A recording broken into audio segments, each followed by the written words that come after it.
পুনৰ অশান্ত হৈ পৰিব নেকি সমগ্ৰ উত্তৰ পূৰ্বাঞ্চল অস্ত্ৰৰ জনজননীয়ে পুনৰ অস্থিৰ কৰিব নেকি উত্তৰ পূৰ্বাঞ্চল প্ৰধানমন্ত্ৰী মোদীৰ ভাৰত চৰকাৰে এলাগি কৰিছে নেকি নগা চুক্তিক আকৌ জাগিছে নগা বিদ্ৰোহী সংগঠন NSCN-IM যুদ্ধবিৰতি প্ৰত্যাহাৰৰ ভাবুকি NSCN-IMৰ বহিঃশক্তিৰ প্ৰৰোচনাত পৰিছে নেকি NSCN-IM ভাৰতৰ বিৰুদ্ধে পুনৰ আৰম্ভ কৰিব হিংসাত্মক আক্ৰমণ পুনৰ অশান্ত হৈ পৰিব নেকি সমগ্ৰ উত্তৰ পূৰ্বাঞ্চল হিংসাত্মক আক্ৰমণে পুনৰ অস্থিৰ কৰি তুলিব নেকি সমগ্ৰ উত্তৰ পূবৰ বৃহত্তম বিদ্ৰোহী সংগঠন NSCN মুইভা গোটে ভাৰত চৰকাৰে দিয়া ভাবুকিৰ পিছতে উদয় হৈছে এই উদ্বেগজনক প্ৰশ্নৰ যোৱা 27 বছৰে ভাৰত চৰকাৰৰ হৈতে যুদ্ধবিৰতি থকা বিদ্ৰোহী সংগঠনটোৱে যুদ্ধবিৰতি প্ৰত্যাহাৰ কৰাৰ ভাবুকি প্ৰদান কৰিছে সংগঠনটোৱে কিছুদিন পূৰ্বে এক বিবৃতিত কয় যে ভাৰত চৰকাৰে নগা চুক্তি অৱমাননা কৰিছে উল্লেখ্য যে 2015 চনৰ 3 আগষ্টত প্ৰধানমন্ত্ৰী নৰেন্দ্ৰ মোদীৰ উপস্থিতিত ফ্ৰেমৱৰ্ক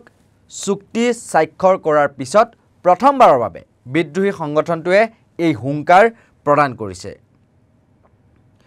NSCNৰ ইছাক মুইভা ফৈদে এক বিবৃতি প্ৰকাশ কৰি কয় ভাৰতৰ বিৰুদ্ধে পুনৰ হিংসাত্মক সশস্ত্ৰ প্ৰতিৰোধ আৰম্ভ কৰা হ'ব ইমানেই নহয় নগাসকলৰ বাবে সুকীয়া পতাকা আৰু সংবিধানকে ধৰি নিজৰ দাবীসমূহৰ সমাধানৰ বাবে তৃতীয় পক্ষৰ হস্তক্ষেপৰো দাবী কৰিছে NSCN-IM যদি ভাৰত চৰকাৰে এই দাবী সন্মত নহয় তেওঁলোকে পুনৰ সংগ্ৰাম আৰম্ভ কৰাৰ সকিয়নি দিছে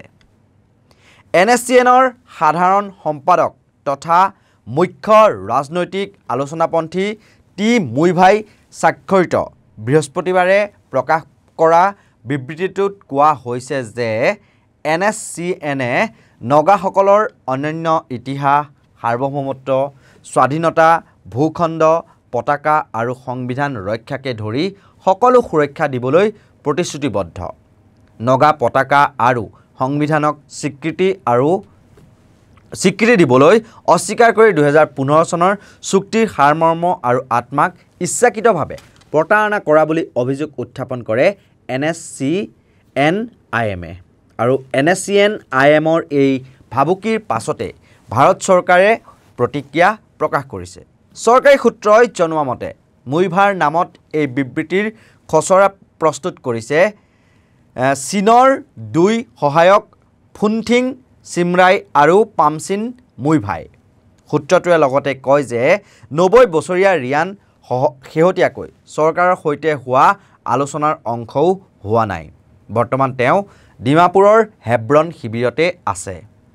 NSCN-IMৰ এই হুংকাৰে যেন উত্তৰ পূবৰ বিদ্ৰোহী সংগঠনসমূহৰ সকাহ প্ৰদান কৰিব নেকি নকলেও হ'ব নাগালেণ্ডৰ মন জিলাৰ পৰা অৰুণাচল প্ৰদেশৰ চাংলাং নামচাই জিলা আদিত কেৱল NSCNৰে আলফা স্বাধীনৰো গতিবিধি এতিয়াও আছে আৰু ম্যানমাৰতো উত্তৰ পূবৰ বিদ্ৰোহী সংগঠনসমূহৰ শিবিৰ আছে NSCN-IMে যুদ্ধবিৰতি প্ৰত্যাহাৰ কৰিলে ম্যানমাৰস্থিত বিদ্ৰোহী সংগঠনসমূহে উৎসাহিত হৈ উঠাৰ আশংকাও আছে বিভিন্ন সূত্ৰই ইয়াৰ আঁৰত তৃতীয় শক্তি আছে বুলিও ধাৰণা কৰিছে বিশেষকৈ NSCN-IMৰ তৃতীয় শক্তিৰ অন্তৰ্ভুক্তিৰ দাবীয়ে এই ধাৰণাক অধিক গ্ৰাহক কৰি তুলিছে আৰু প্ৰতিবেশী চীনলৈ আঙুলি টুৱাইছে কেতবোৰ সূত্ৰই নকলেও হ'ব যে NSCN-IMৰ লগতে উত্তৰ পূবৰ প্ৰায় বিদ্ৰোহী সংগঠনৰে বৰ্তমানৰ মূল ভেটি হৈছে ম্যানমাৰত থকা শিবিৰসমূহ আৰু এই শিবিৰসমূহৰ চীনৰ সৈতেও সম্পৰ্ক থকাৰ কথা প্ৰায়ে উচ্চাৰিত হয় চীনৰ ইউনান প্ৰদেশৰ সৈতে সম্পৰ্ক থকাৰ কথা বিভিন্ন সময়ত উচ্চাৰিত হৈ আহিছে অসমৰ আলফা স্বাধীনৰ প্ৰধান পৰেশ বৰুৱাও মাজে মাজে চীনৰ ইউনান প্ৰদেশত আশ্ৰয় লোৱাৰ বাতৰি প্ৰকাশ পাই আহিছে আৰু উত্তৰ পূবৰ বৃহত্তম বিদ্ৰোহী সংগঠন ৰূপে NSCN-IM চীনৰ পৰা বিভিন্ন সহায় সহযোগিতা লাভ কৰাৰ তথ্য প্ৰকাশ পাই আহিছে আৰু সেই সূত্ৰে ইয়াৰ আঁৰত চীনৰ হাত থকাৰ কথা কোনেও বা কোনো মহলে ধাৰণা কৰে অৱশ্যে বিদ্ৰোহী সংগঠনবোৰে কিছু অস্ত্ৰ-শস্ত্ৰ লাভ কৰিলে কিন্তু বেইজিঙে বিদ্ৰোহী সংগঠনসমূহৰ ভাৰতৰ আভ্যন্তৰীণ বিদ্ৰোহত জড়িত থকাৰ কোনো প্ৰমাণ নাই আৰু 2017 চনত প্ৰকাশিত Chinese new game in India's north east শীৰ্ষক প্ৰবন্ধত বিভু প্ৰসাদ ৰাউতৰে কয় যে 1960 আৰু 1970 চনত নাগালেণ্ডৰ বিদ্ৰোহীসকলে প্ৰশিক্ষণৰ বাবে চীনলৈ গৈছিল আৰু তেওঁলোকে সশস্ত্ৰ সংগ্ৰামৰ বাবেও সমৰ্থন বিচাৰিছিল মূল চীনৰ অস্ত্ৰ নিৰ্মাণ ইউনিটৰ পৰা উত্তৰ পূবৰ বিভিন্ন বিদ্ৰোহী সংগঠনলৈ অস্ত্ৰ আৰু গোলা বাৰুদৰ সামান্য প্ৰবাহ সঁচাকৈয়ে চলি থাকিল যদিও ভাৰতৰ উত্তৰ পূবৰ অঞ্চলটোৰ বিদ্ৰোহৰ পোনপটীয়া সংযোগৰ পৰা আঁতৰি থকাৰ বেইজিঙে সিদ্ধান্ত অব্যাহত ৰাখিছিল আৰু 80 দশকত নগা আৰু মণিপুৰী বিদ্ৰোহীয়ে বেইজিঙক সন্তুষ্ট কৰাৰ প্ৰচেষ্টা তেওঁলোকে নাকচ কৰিছিল আৰু গৱেষণামূলক লেখাটোত লগতে কোৱা হৈছে যে যেতিয়া অসমৰ বিদ্ৰোহী সংগঠন আলফাই 2003 চনত ভূটানত হোৱা অপাৰেশ্যন অল ক্লিয়াৰৰ পিছত কেডাৰসকলক চীনত প্ৰৱেশ কৰিবলৈ দিবলৈ বেইজিঙক আবেদন জনাইছিল যদিও বেইজিঙে তাৎক্ষণিকভাৱে ইয়াক প্ৰত্যাখ্যান কৰিছিল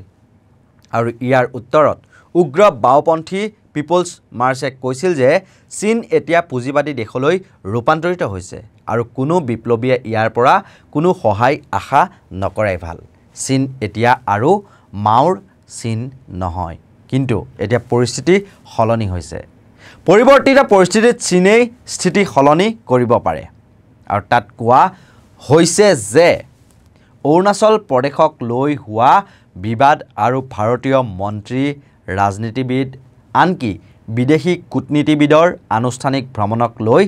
চীনে সঘনাই অসন্তুষ্টি প্ৰকাশ কৰি আহিছে আৰু PLAৰ সৈন্যই সঘনাই সীমান্ত উলংঘা কৰাটো সাধাৰণ কথাত পৰিণত হৈছে আৰু তেওঁলোকে ভাৰতৰ ভূখণ্ডত কেইবা কিলোমিটাৰ ইতিমধ্যে প্ৰৱেশ কৰি আহিছে অৰুণাচল প্ৰদেশৰ ওপৰত অধিক বলপূৰ্বকভাৱে নিজৰ অধিকাৰ সাব্যস্ত কৰিবলৈ চেষ্টা কৰিছে চীনে অৰুণাচল প্ৰদেশক নিজৰ বুলি দাবী কৰাৰ প্ৰতিৰোধ হিচাপে নতুন দিল্লীয়ে তিব্বতক কাৰ্ড হিচাপে লৈ আধ্যাত্মিক নেতা দালাই লামাক অৰুণাচল প্ৰদেশ ভ্ৰমণ কৰিবলৈ অনুমতি দিছে যাৰ বাবে দিল্লী আৰু বেইজিঙৰ মাজত সংঘাত আৰু উদ্বেগ বৃদ্ধি পাবলৈ ধৰিছে আৰু এনে অৱস্থাত NSCN-IMক ব্যৱহাৰ কৰি চীনে ভাৰতৰ বিৰুদ্ধে মনস্তাত্ত্বিক খেল যে নেখেলিব বুলি ডাঠি ক'ব কেতিয়াও নোৱাৰি সেয়েহে NSCN-IMে কোৱা তৃতীয় শক্তিটো মানে চীনেই বুলি ধাৰণা কৰা হৈছে আৰু ইয়াৰ লগে লগে মই কল্পজ্যোতি শইকীয়াই বিদায় লৈছোঁ চাই থাকিব নৰ্থ ইষ্ট নাও ধন্যবাদ